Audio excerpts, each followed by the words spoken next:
ดอกก่อนพาไปเป่าใจ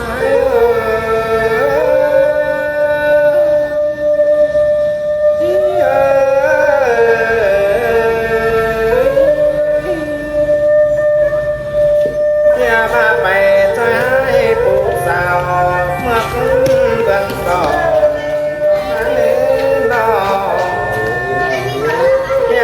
ไปปลูกหลา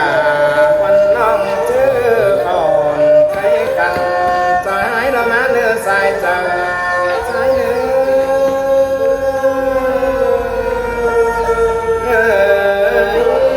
องานมามองนั้นหยอดเสียงคนอ่ำง่ายนอจูมิงหยอ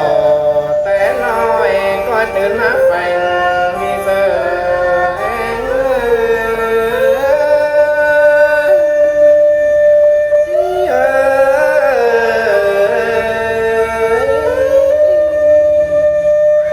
น้องเอ้ยสองแป้ง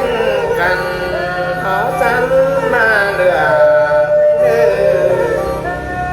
อ่านมาเมื่อจักยังใส่ใจใจ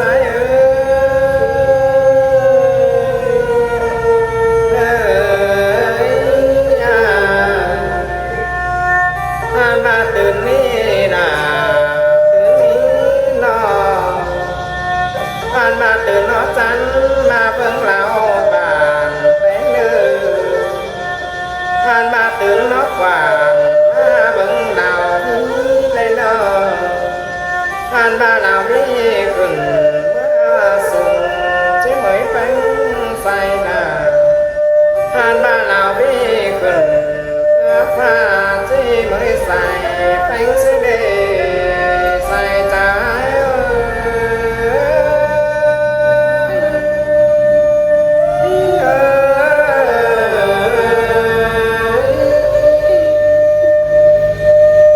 น้องเอ้ยอาการแต่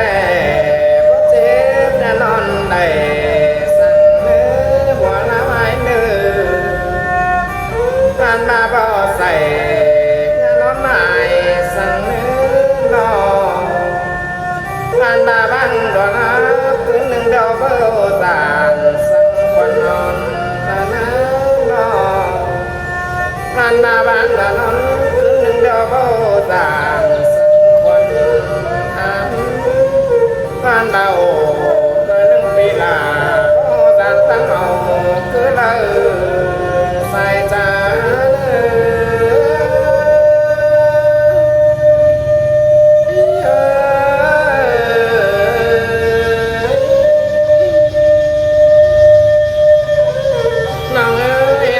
ประเทศบ้านควันไอ้โอ้สังหารอผ่านมาโอ้หน่อยนึงเจ๊สงขึ้นเอาร้อนนี่เลยเจ๊สาวกว่าเป็นสังเก่าตอนหน้าผ่านบ้านนอจูสาวตั้งกาย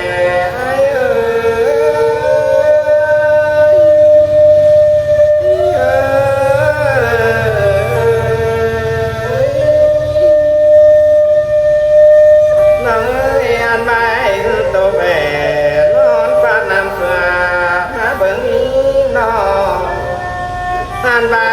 เสือดวงนอนโคตรงสู่ตึงสนามแห่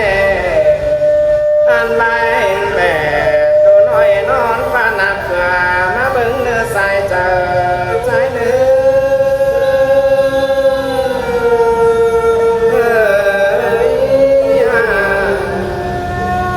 ผ่านมาหนาวทุบน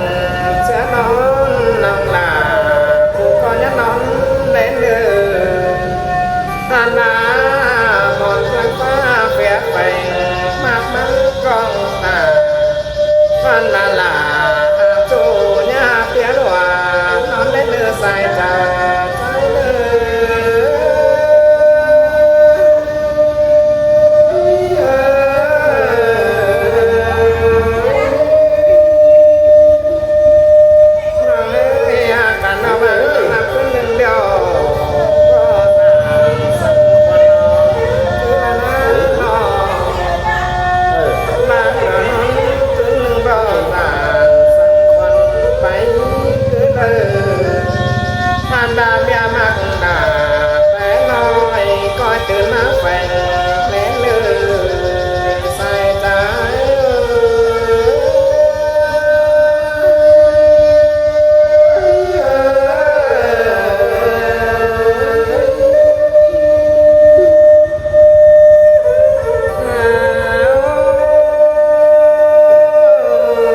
อย่ามาไก่ปักตุกหวานเอาให้เดินผ่านมาเจอในนังลาผู้รอบจังในย้อยสาวไปลาเพราะแหลมมารอใส่ใจ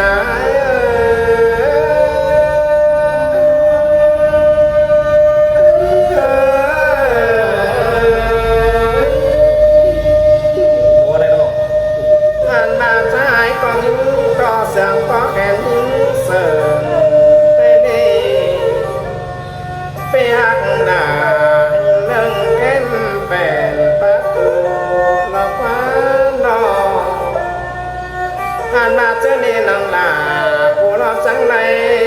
หน้าเสียงรอปันเพื่อนมุนมารออายเป็นกุนจังจ่าเสยยิ้มเสียงแหลจอยขอต่อยก็แม่นเบื่อนขอเอาเสียงกันรอใส่ใจใจ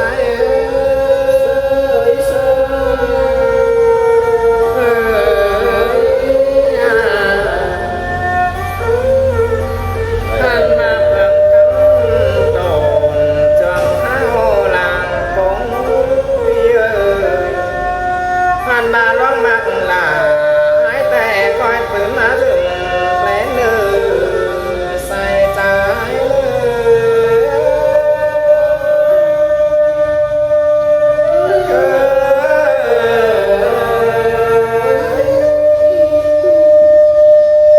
เราเจอนานวันกันเองยังไล่ใบแขนกันคำใบเดียวได้รอผ่านมาสองเท้าตากันหัวนั่นเองนอกว่าตอนยิ่งเสียเดือดเจอสายยังไม่เจ้าฟ้ารอกันให้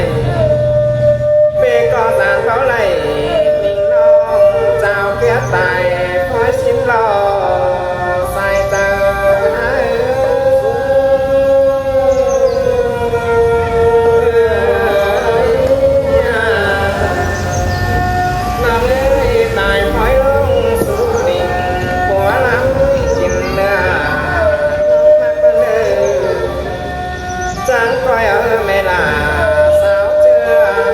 ปากมาบงแม่เนื้อเป็นสุ่มองจังเล็ดตะวันไก่ไงวันซาเจอเลอตา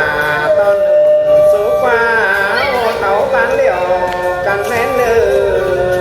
ใส่ใจ